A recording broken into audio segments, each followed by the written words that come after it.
Hello बच्चों, तो एक बार फिर आप सभी का स्वागत है एक नए वीडियो में। और इस वीडियो में हम स्टार्ट करेंगे हमारा पहला चैप्टर जो है आपका our earth and our solar system. ये आपके EVS 1 का पहला चैप्टर है। इस चैप्टर में हम पढ़ेंगे हमारे अर्थ के बारे में और हमारे सोलर सिस्टम के बारे में।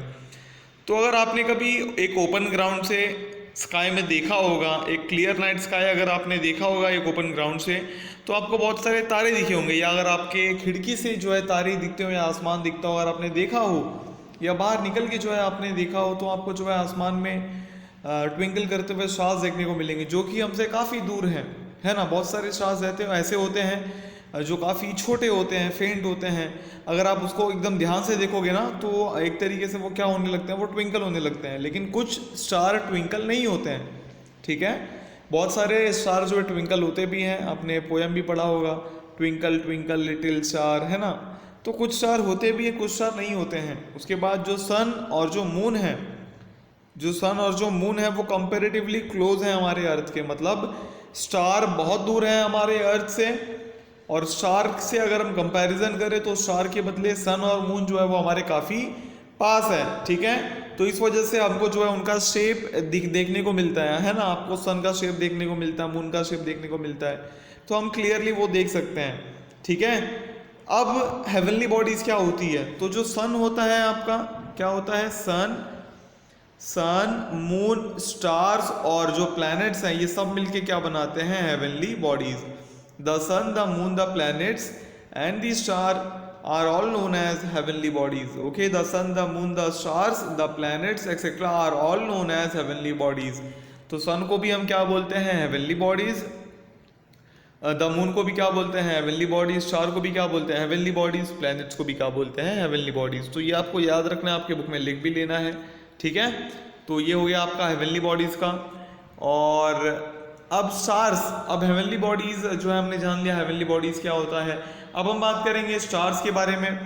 तो ऐसे हेवनली बॉडीज, हमने ऊपर ये जाना कि भाई ये सब क्या है, हेवनली बॉडीज है। अर्थ भी हमारा हेवनली बॉडीज है, मतलब अर्थ तो प्लैनेट में आता है, प्लैनेट भी हेवनली बॉडीज है, मून भी है, स्टार भी है, सन भी है। तो उसमें सबसे पहले हम बात करेंगे स्टार्स के बारे में।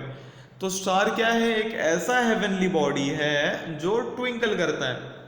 क्या करता है, ट्विंकल करता है, जिसको हम क्या बोलते हैं, स्टार्स। तो कोई भी ऐसा बॉडी जो ट्विंकल करेगा उसको हम क्या बोलेंगे, स्टार्स बोलेंगे। तो ये आपको ध्यान में रखना है। और एक खास बात स्टार्स की, कि स्टार्स के पास उनकी खुद की लाइट होती है। स्टार्स के पास उनकी खुद की क्या होती है, लाइट होती है। स्टार के पास उनकी खुद की लाइट होती है।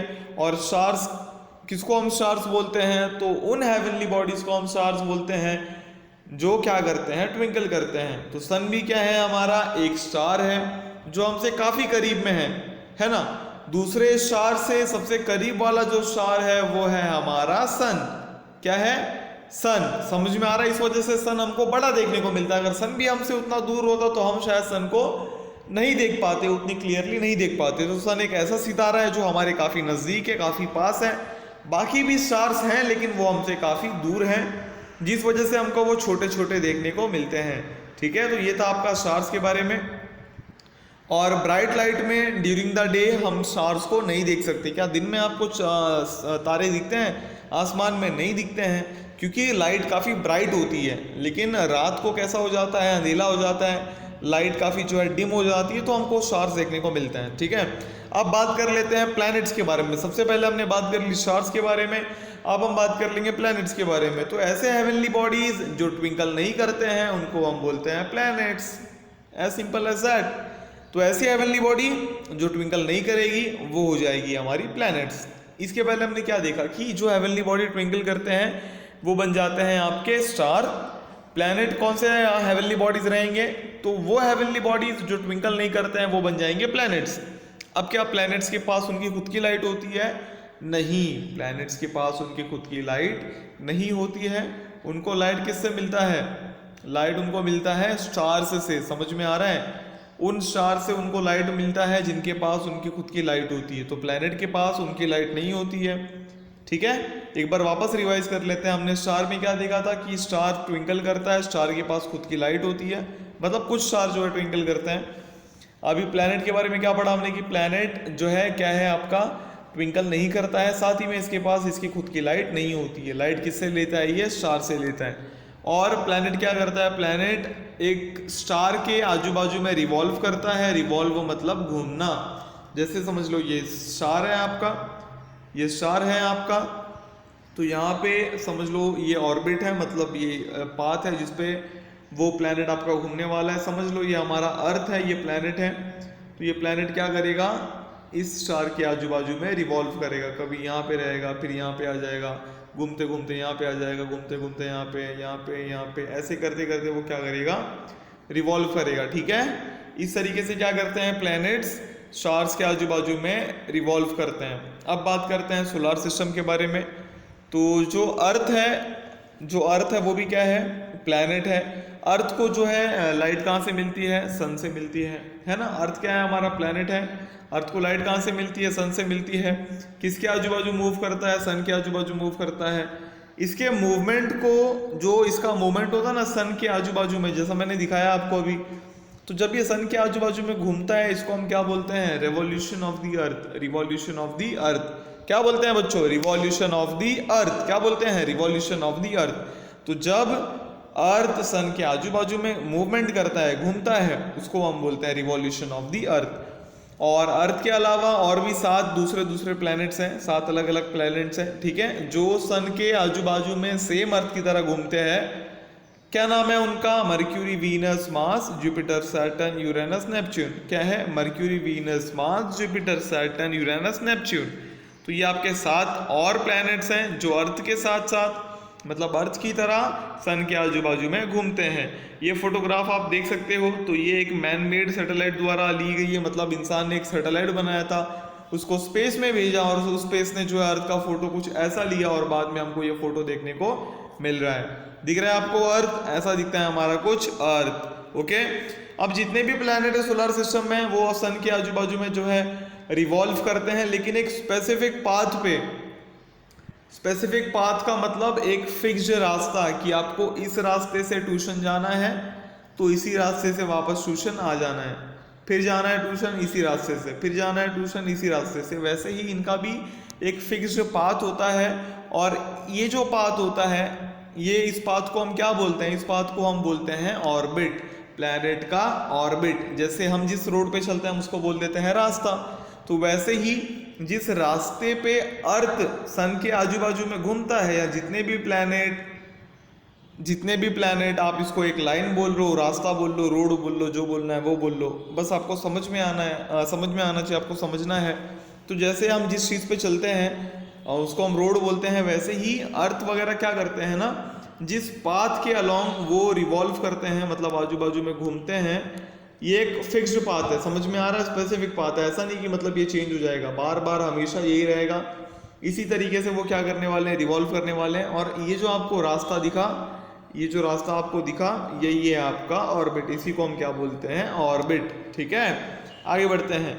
अब सन जो कि एक स्टार है और जो प्लैनेट उसके आजू बाजू में रिवॉल्व करते हैं, उन सब को मिला जुला के क्या बनता है, सोलर सिस्टम। समझ आ रहा है, सन जो क्या है, एक स्टार है, उसके साथ साथ प्लैनेट्स जितने भी रिवॉल्व करते हैं उसके आजू बाजू में, उन सब को मिला के क्या बोलते हैं हम, सोलर सिस्टम। सोलर सिस्टम किसको मिला के बोलते हैं, सन जो एक स्टार है उसको, और साथ साथ जितने प्लैनेट्स उसके आजू बाजू रिवॉल्व करते हैं, मतलब घूमते रहते हैं, चक्कर लगाते रहते हैं, उनको हम क्या बोलते हैं, सोलर सिस्टम। आप जानते हैं कुछ दूसरे हेवनली बॉडीज के बारे में, लेकिन ऐसा नहीं है कि सिर्फ इतने ही प्लैनेट्स हैं हमारे सोलर सिस्टम में, या सिर्फ प्लैनेट ही है पूरे सोलर सिस्टम में। सोलर सिस्टम में और भी दूसरे हेवनली बॉडीज आते हैं। अब वो कौन से जरा उनके बारे में बात कर लेते हैं।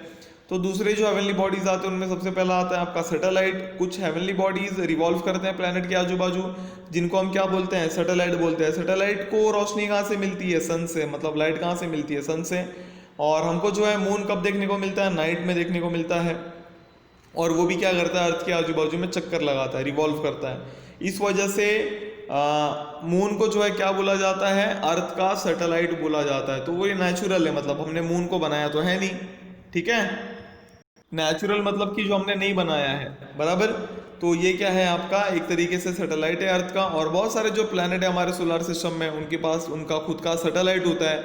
जैसे हमारे अर्थ के लिए हमारा मून है, हमने खुद भी जो है बहुत सारे, इंसान ने भी बहुत सारे सैटेलाइट बनाए हैं, स्पेस पे भेजे हैं। लेकिन मून भी आपका जो है एक सैटेलाइट है उसमें से। और जो प्लैनेट्स है वो क्या करते हैं, सन के आजू बाजू में रिवॉल्व करते हैं। और यहाँ पे जो है आप मून को देख सकते हो, तो मून कुछ ऐसा दिखता है फुल मून नाइट पे।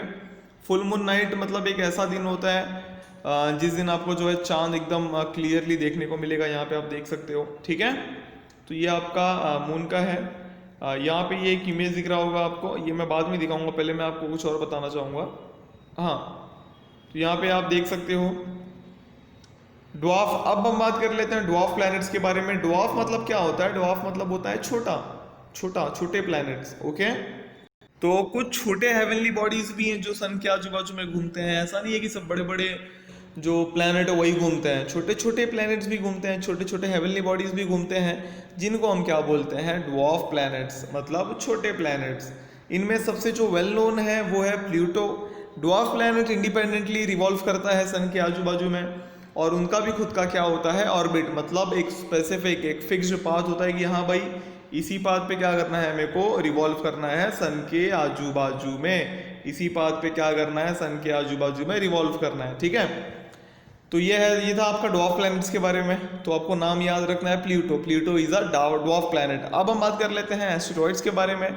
तो आपका जो प्लैनेट है मार्स और जुपिटर, इन दोनों के बीच में ना, इन दो प्लैनेट्स के बीच में आपको बहुत सारे छोटे छोटे हेवनली बॉडीज मिलेंगे। इनको हम बोलते हैं एस्टेरॉइड्स। क्या बोलते हैं? एस्टेरॉइड्स। क्या बोलते हैं? एस्टेरॉइड्स।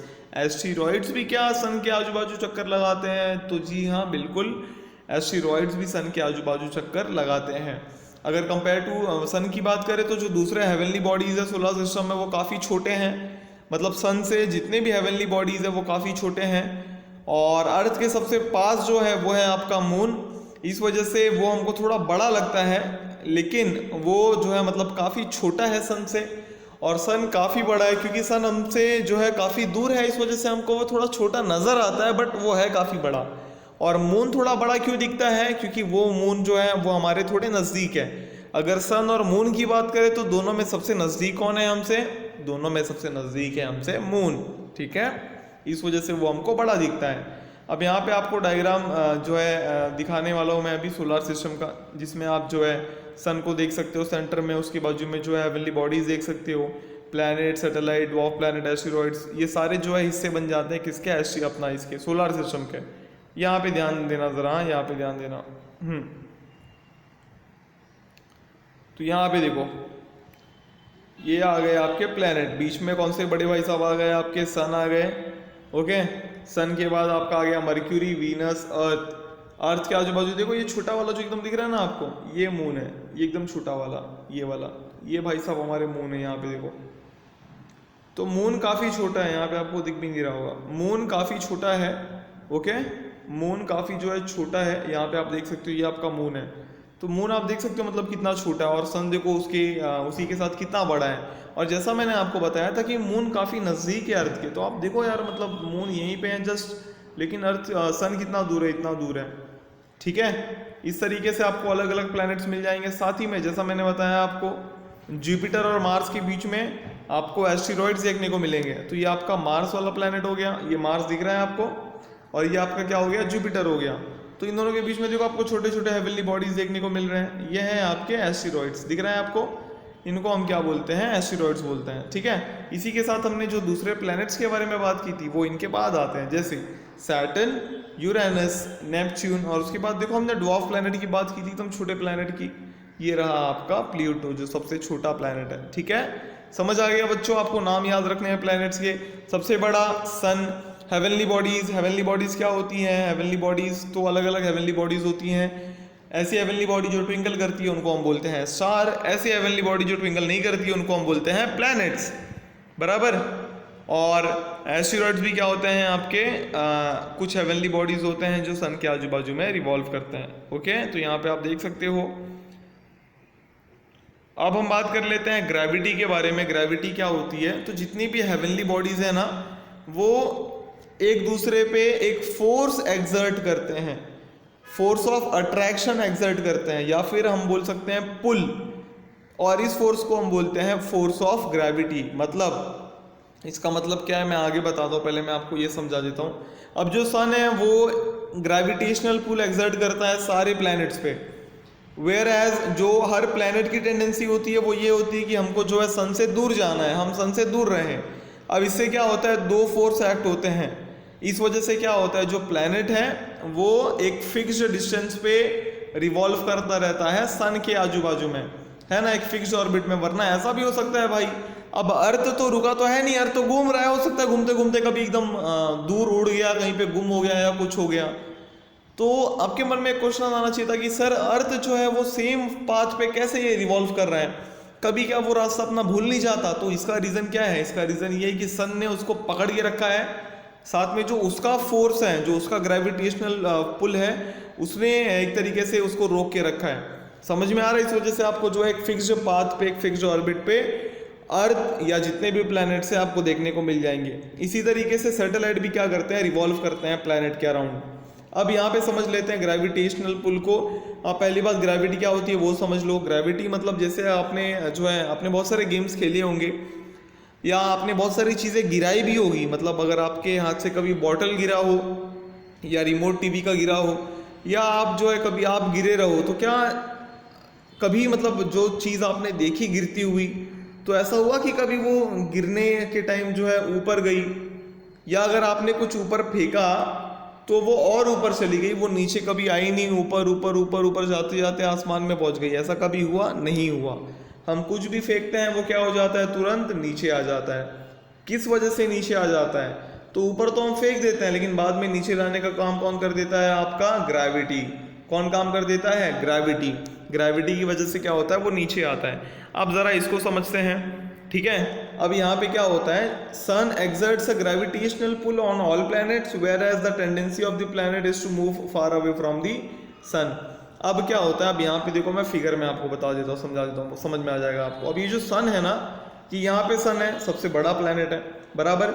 सन क्या कर रहा है ना, अर्थ को अपनी तरफ खींच रहा है। सन क्या कर रहा है, अर्थ को अपनी तरफ खींच रहा है। वहीं पे अर्थ क्या कर रहा है, अर्थ को सन से दूर जाना है, तो अर्थ अपने आप को दूर करने की कोशिश कर रहा है।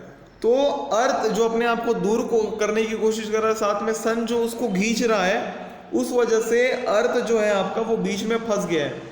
अर्थ क्या हो गया है, बीच में। देखो सन यहाँ से बुला रहा है उसको, लेकिन अर्थ का मन क्या है, सन से दूर जाने का, ठीक है। सन क्या कर रहा है, उसको अपनी तरफ खींचने की कोशिश कर रहा है, लेकिन अर्थ को सन से दूर जाना है।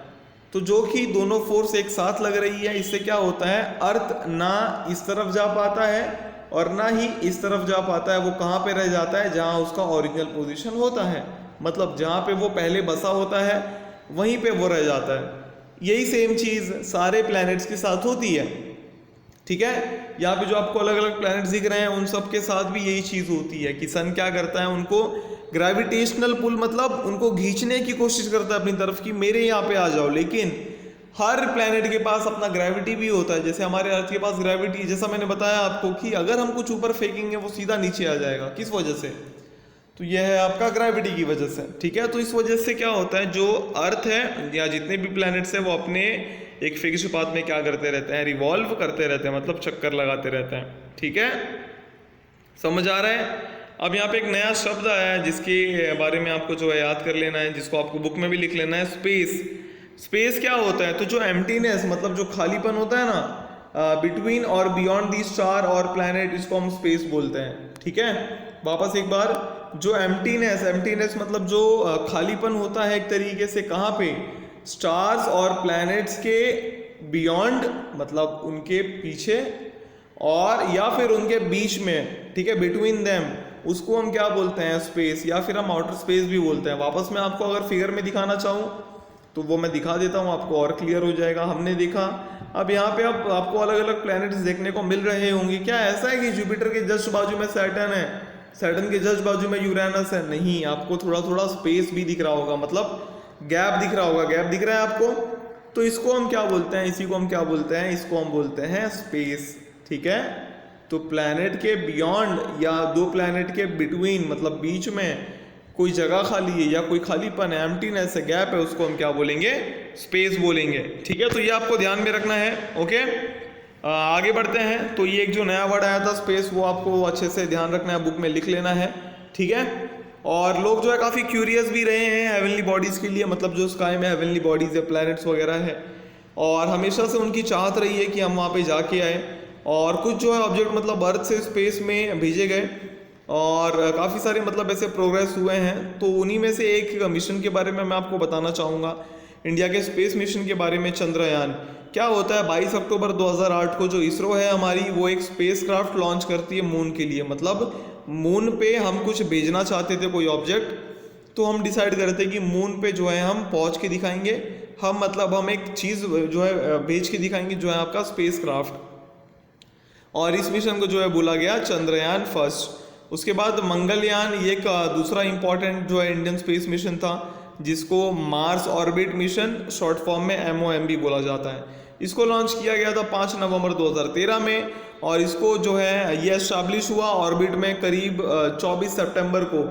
तो जो मार्स है, तो मार्स का जो ऑर्बिट है उसके साथ ये कब जुड़ गया, 24 सितंबर 2014 को। तो इसरो ने जो ये पहले ही अटेम्प्ट में अचीव किया। अब ये जो मिशंस है ये ऐसा कुछ इनका मतलब ये अनमैन्ड है। अनमैन्ड का मतलब कि इनके साथ कोई आदमी या कोई इंसान नहीं भेजा गया था, ठीक है, कोई इंसान मतलब जो है स्पेस क्राफ्ट में नहीं था। अब ये मिशन क्यों किया गया, क्या रीज़न था इसके पीछे? ये मिशन इसलिए किया गया ताकि हमको मून और मार्स के बारे में और भी कुछ मालूम पड़ सके, मून और मार्स के बारे में हमको और नॉलेज मिल सके, ठीक है। यहाँ पे आप देख सकते हो ये मंगलयान है आपका, ये फोटोग्राफ लिया गया था इंडिया का मंगलयान द्वारा, दिख रहा है आपको? तो ये आपको जो है ध्यान में रखना है। अब जो सैटेलाइट होती है वो क्या होती है उसके बारे में जान लेते हैं, लेकिन वो जानने से पहले इसके बारे में ज़रा बात कर लेते हैं। अब ये जो आपके स्पेस क्राफ्ट होते हैं ना, हमको इसको ग्रेविटी के खिलाफ भेजना होता है, तो बहुत सारी एनर्जी लगती है इसमें। जैसे अभी आपको ग्रेविटी के खिलाफ कुछ भेजना है और वो भी स्पेस में भेजना है, तो हम रॉकेट टेक्नोलॉजी का इस्तेमाल करते हैं, या फिर जिसको हम स्पेस लॉन्च टेक्नोलॉजी बोलते हैं उसका भी इस्तेमाल करते हैं। जैसे आपकी जो दिवाली फायर क्रैकर्स होते हैं ना, जिनको हम रॉकेट बोलते हैं, जिनमें बहुत सारे एक्सप्लोजिव सब्सटेंस जो है भरे होते हैं, बंद करने के बाद जैसे ही हम देखो रॉकेट को जलाते हैं वो तुरंत क्या हो जाता है, ऊपर चले जाता है। वैसे ही जो असली का रॉकेट है उनको भी डिज़ाइन किया जाता है, उनमें भी बहुत सारी जो एक्सप्लोजिव्स हैं, जो फ्यूल्स हैं वो भरे जाते हैं, ताकि जैसे ही हम स्टार्ट करें जो हमारा मिशन है वो कामयाब हो, मतलब हम हमारे मिशन में सक्सेसफुल हो जाएं। और स्पेस क्राफ्ट को स्पेस में भेजने के लिए तो ऐसे रॉकेट तो बिल्कुल भी चलेंगे नहीं, ये तो हमारे छोटे मोटे खिलौने जैसे रॉकेट होते हैं। तो हमको काफ़ी पावरफुल रॉकेट चाहिए होता है, इसके लिए हम काफ़ी पावरफुल रॉकेट का यूज़ करते हैं। और इसमें बहुत सारे जो है फ्यूल बर्न होते हैं, मतलब बहुत सारे फ्यूल जल जाते हैं। जैसे हमारे गाड़ी चलाने के लिए हमको पेट्रोल चाहिए रहता है, वैसे उस तरीके से, ठीक है। तो करीब जो है 1000 टन, मतलब 1000 किलो, हजार लाख किलो जो है मतलब इसमें फ्यूल्स लग जाते हैं अगर आपको स्पेस में कुछ भेजना हो। 20वीं सेंचुरी में बहुत सारे देशों ने जो है वर्ल्ड डेवलप्ड मतलब स्पेस टेक्नोलॉजी जो है डेवलप की है, और बहुत सारे स्पेस क्राफ्ट स्पेस में भेजे हैं। हमारा देश भी काफ़ी फेमस है स्पेस लॉन्च टेक्नोलॉजी के मामले में। तो बहुत सारे जो स्पेस क्राफ्ट हैं वो हमारे स्पेस में है अभी भी, और कुछ को जो है वापस लाया भी गया अर्थ पे, हमारे प्लेनेट पे, ठीक है। और मतलब हमारे कंट्री में, और बहुत बार ऐसा भी हुआ कि मतलब हमने दूसरे देश में, दूसरा देश मतलब दूसरे प्लेनेट पे हमने बहुत सारे अलग अलग सैटेलाइट्स को जो है लॉन्च किया, मतलब भेजा वहाँ पे एकदम।